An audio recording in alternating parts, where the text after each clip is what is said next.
everyone, it's Cheryl from Teaching 2 and 3-year-olds.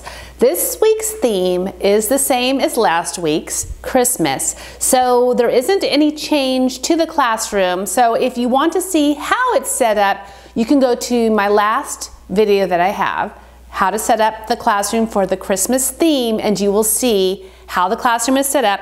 But I wanted to just kind of tell you about a few things that we are going to be doing this week that are a little bit different from last week. One of the things is we are going to be wrapping up our gifts that we made for our parents. Now, every year, I like to have the children make a handmade bag. And they used a Christmas tree cookie cutter. They dipped it into paint, and then they stamped it all over. Well, not all over. Typical of this age group, a lot of it kind of stayed in the very same spot. And typical of this age group, you're not going to really see a tree in there because what they loved was simply moving it all around. And so they did it on both sides. And then I just happened to have these little tree labels, and I put their name on it.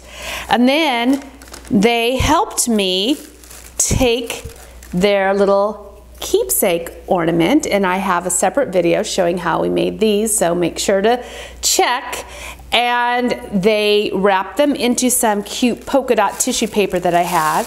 They helped me do that, and then we put it into the bag. And then I also put in their card, and this is also in a separate video showing how that they made this.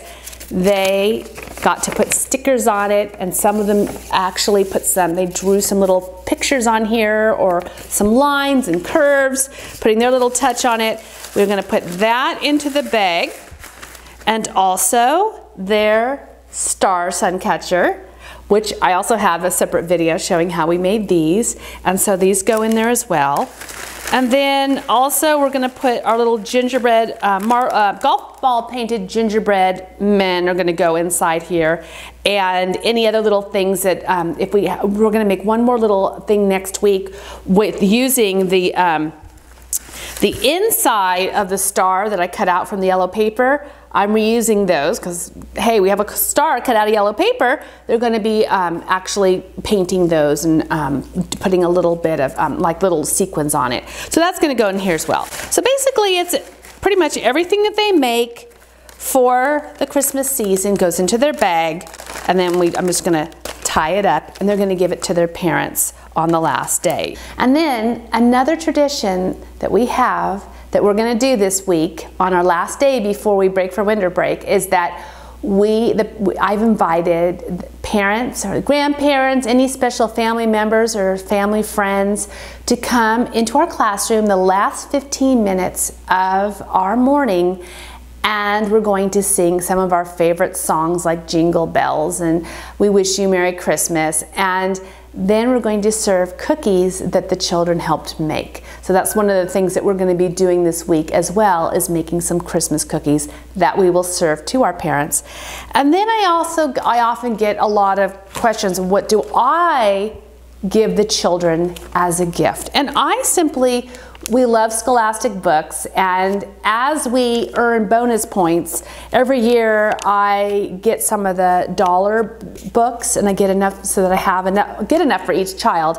And then inside the book, I write a little note to them with my name and our preschool's name and the date, and then I wrap it up. And the reason why I put my name and date in there is it's really sweet. Often the parents will save the books in with their Christmas stuff, and so as they take out their Christmas decorations and everything, out comes the Christmas book, and they'll see my name in there.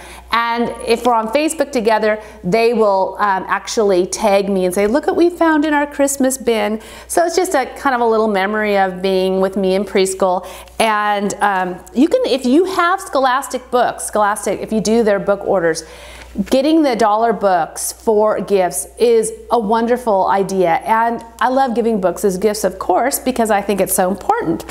So the other thing I was going to talk about for this week is the energy level. Now, the last 2 weeks have been amping up to the point where a lot of what I planned I had to put on hold, because I would turn my back, I'd come back, and literally I'd see 4 boys piled on top of each other. And I could just see that they wanted to and needed to release that energy. So last week we spent double time doing large motor. Outside, in our gym, we even found another big room in another part of our church building that we reside in, and we went there and we had instruments. They just needed to burn that energy off. So this week, I'm going to be very, very mindful of the activities that we do. I really am going to pretty much wrap it up with the gifts and making the cookies and singing and getting a lot of large motor time, because I know how important it's going to be as they get even more excited about the holidays and all the family events that are taking place. So that's what we're doing in our class on our last week before winter break. And I will be taking a 2-week break from shooting videos since I won't be in the classroom, but I will be publishing content that we've been doing over the last few weeks. So make sure that you are subscribing to this YouTube channel, and make sure to press on the bell icon, because every time that I publish a new post, you get notified. And I hope that you are subscribed to my newsletter. It's free. And teachers, every Sunday you get a newsletter that is filled with tips, activities, and free printables that you can do in your classroom. Have a Merry Christmas and a Happy New Year, and I'll see you back when we're ready to start our winter theme. Thanks for watching.